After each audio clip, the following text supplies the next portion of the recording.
आप लोग हंसी में मत ले जाना, सही बात सुना रहा हूँ आपको। हमारे पूज्य गुरुदेव श्री पहाड़ी बाबा महाराज, खाक चौक वाले महाराज जी सुनाते थे, अब तो जमाना बदल गया। महाराज जी कहते जिस समय हम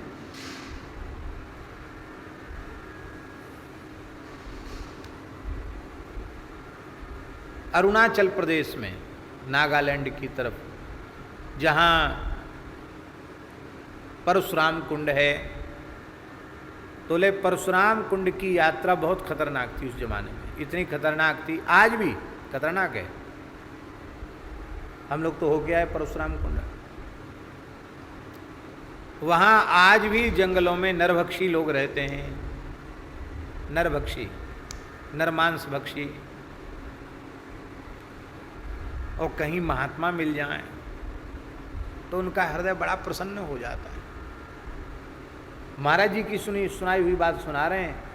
वो मानते हैं कि किसी महात्मा को खा लिया जाए तो हमारे जीवन के सारे पाप नष्ट हो जाएंगे, क्योंकि महात्मा तो सब तीर्थों में घूमते हैं, वे बड़े पवित्र होते हैं, फलाहारी होते हैं, तो उनको खाने से हमारे पाप नष्ट हो जाएंगे और हमको सब तीर्थों का पुण्य मिल जाएगा, हम तो धन्य हो जाएंगे।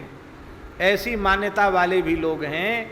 तो महाराज जी कहते थे कि कुल्हड़ी फरसा, उन पर धार धर के त्यागी तपस्वी लोग चलते थे, 8-10 का झुंड, और कहीं रास्ते से भटक न जाएं, इसका बड़ा प्रयास, अग्नि जला के रखते थे, नहीं तो वो लोग मार के खा जाएं।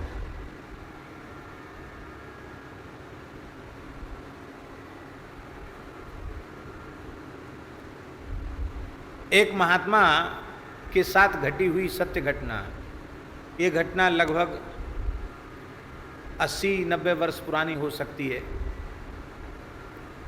महाराज जी के मुखारविंद से सुनी हुई घटना। बोले उधर की यात्रा में एक महात्मा थे, जमात से छूट गए, भटक गए, तो एक भेड़ चराने वाला मिला। वो विशाल काय था महाराज, को सामान्य मनुष्य के जैसा स्वरूप नहीं था उसका। उसने इनको पकड़ लिया, भाषा समझ में नहीं आवे क्या भाषा बोल रहा था, ले गया एक गुफा में। इतनी बड़ी गुफा थी कि उसमें उसकी सब भेड़ें आ गईं, और दरवाजे की तरफ खुद बैठ गया। वहाँ अग्नि जल रही थी, वो महात्मा को दूर बिठा दिया और वहाँ बैठा, और एक भेड़ को ऐसे ही उठाया और अग्नि में भून कर ऐसे ही खा गया। बनाने की जरूरत नहीं, ऐसे ही दांतों से खा गया।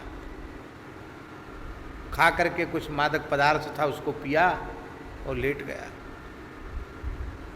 और महात्मा के तो प्राण सूख गए। उन्होंने कहा थोड़ी देर में हमारा भी, जब भी ये सो के उठेगा और उसको थोड़ी बाल भोग की इच्छा होगी, तो अभी तो हमारे सामने भेड़ का काम तमाम किया है, अब हमारे साथ भी ऐसा ही करेगा।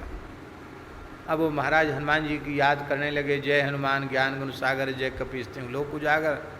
हनुमान जी को बहुत पुकारा, हनुमान जी बचाओ इससे, इसके जा भी नहीं सकते भाग करके, क्या करें, कैसे करें। तो भगवान बुद्धि देते हैं, युक्ति मुक्ति देते हैं। तो जैसी वो सो गया, महात्मा के पास चिपिया थी। चिपिया जानते हो ना, चिमटा, वो चिमटा था महात्मा के पास। उन्होंने उसको धूना में डाल दिया, लाल हो गया, और वो सो रहा था। तो सोते हुए उसके दोनों नेत्रों में ऑपरेशन कर दिया। अभी अपने प्राण बचाना तो कुछ तो करना पड़ेगा, और तो कुछ कर नहीं सकते। तो दोनों आंख उसकी जलाई, बड़ी जोर से वो चिल्लाया, और ये भागे वहां से, जैसे तैसे प्राण बचा करके आए। तो ऐसे भी लोग हैं नरभक्षी, जो मनुष्यों को खा जाते हैं, और महात्माओं को तो विशेष पवित्र मानकर बड़े प्रसन्न होकर खाते हैं। तो ये आसुरी संस्कृति है। वो सब निश्चर निकर सकल मुनि खाए। परम श्रद्धे पूज्य श्री मानस मर्मज्ञ श्री रामेश्वर दास रामायणी जी का भाव, जिन्होंने भक्तमाल की बृहद टीका की, ऐसे परम श्रद्धे पूज्य श्री स्वामी रामेश्वर दास जी रामायणी जी महाराज, अद्भुत वक्तव्य था उनका, अद्भुत शैली। दास के ऊपर तो उन्होंने इतनी बड़ी कृपा की, अपने हाथ से लिखित विनय पत्रिका दास को उन्होंने प्रदान की। आज भी हमारे पास वह सुरक्षित है। तो वो बड़ी सुंदर सुंदर बात मानस जी की बताते थे। एक बार हम उनके पास गए तो उन्होंने कहा, निश्चर निकर सकल मुनि खाए। सकल मुनि खाए तो अगस्त जी, सुतीक्षण जी, ये सब कहाँ से आ गए? ये झूठ लिखा है। निश्चर निकर सकल मुनि खाए, सकल माने संपूर्ण।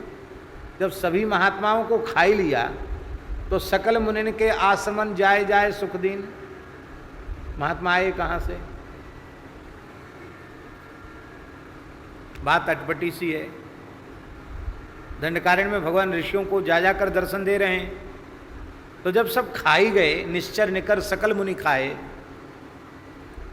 तो फिर बचा क्या? तो हमने कहा महाराज जी आप ही बताइए। तो उन्होंने बड़ी अच्छी बात बताई। उन्होंने कहा, जो केवल सकल मुनि थे,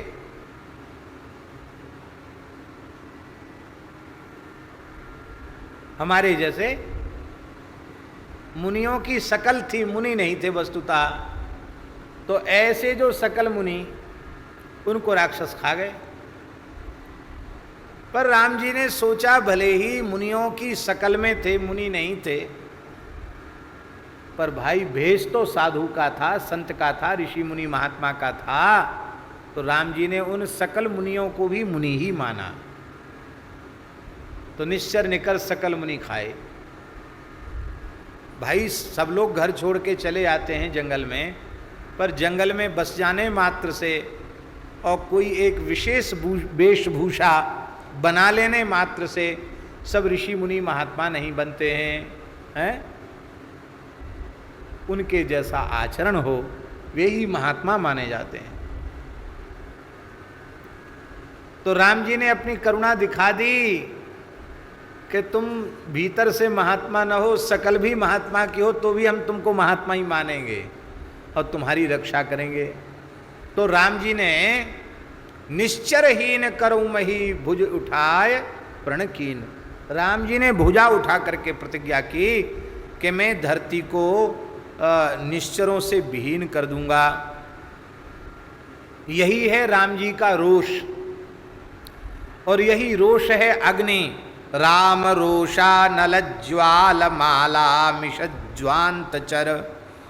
श्री राम जी का जो रोष है, उसकी जो अग्नि है, क्रोध रूपी जो अग्नि है, ये क्रोध रूपी अग्नि क्यों कहा गोस्वामी जी ने?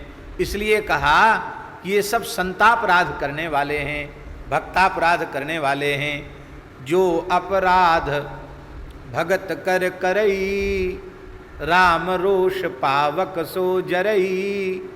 और राम जी के रोष रूपी अग्नि में जल जाता है। हमारे पूज्य गुरुदेव श्री भक्तमाली जी से किसी जिज्ञासु ने पूछा कि महाराज जी अमुक जगह लिखा है कि होलिका को ब्रह्मा जी का वरदान प्राप्त था कि वह अग्नि में नहीं जलेगी, तो ब्रह्मा जी का वरदान झूठा कैसे हो गया? होलिका जल गई और प्रहलाद जी कैसे बच गए? तो महाराज जी ने कहा नहीं, ब्रह्मा जी का वरदान झूठा नहीं हुआ। क्यों? बोले अग्नि में न जलने का वरदान था, उसको तो अग्नि में कहाँ जली? वो भक्तापराध रूपी अग्नि में जली। राम रोष पावक सो जरई। वो सामान्य अग्नि में नहीं, भक्तापराध से जन्य जो राम जी का रोष, उस रोष रूपी अग्नि में वो होलिका जल गई। इसलिए ब्रह्मा जी का वरदान झूठा नहीं है। इतना सुंदर समाधान महाराज जी ने किया। यही बात कही जा रही है, राम रोषा नल ज्वाल माला मिषध्वांत चर। राम जी की रोष रूपी जो अग्नि है, और वह अग्नि की जो ज्वाल माला है, प्रचंड अग्नि है, उसके बहाने से ध्वांतचर माने होता है निशाचर राक्षस, उनका संहार कर दिया हनुमान जी ने। राम जी की रोष रूपी अग्नि को लेकर के उसी ज्वाल माला के मिस माने बहाने से हनुमान जी ने उन राक्षसों को ऐसे जला दिया, सलभ संहारकारी। सलभ जानते हैं? नहीं जानते। पतिंगे, दीपक जलाने पर वर्षा काल में विशेष रूप में आप देखेंगे, बरसात में तमाम कीड़े पैदा हो जाते हैं। आप दीपक जलाएंगे तो दीपक की ज्योति को देखकर पतिंगे आकर उस पर टूट पड़ते हैं, और सवेरे तक यदि दीपक जलता रह गया तो सैकड़ों जीव उसमें जल करके मर जाते हैं। तो जैसे वे सलभ पतिंगे वे जल जाते हैं अग्नि में, ऐसे ही राम जी के रोष रूपी ज्वाला माला के बहाने से हनुमान जी ने लंका के राक्षसों को लंका दहन करके पतिंगों के जैसे जला दिया।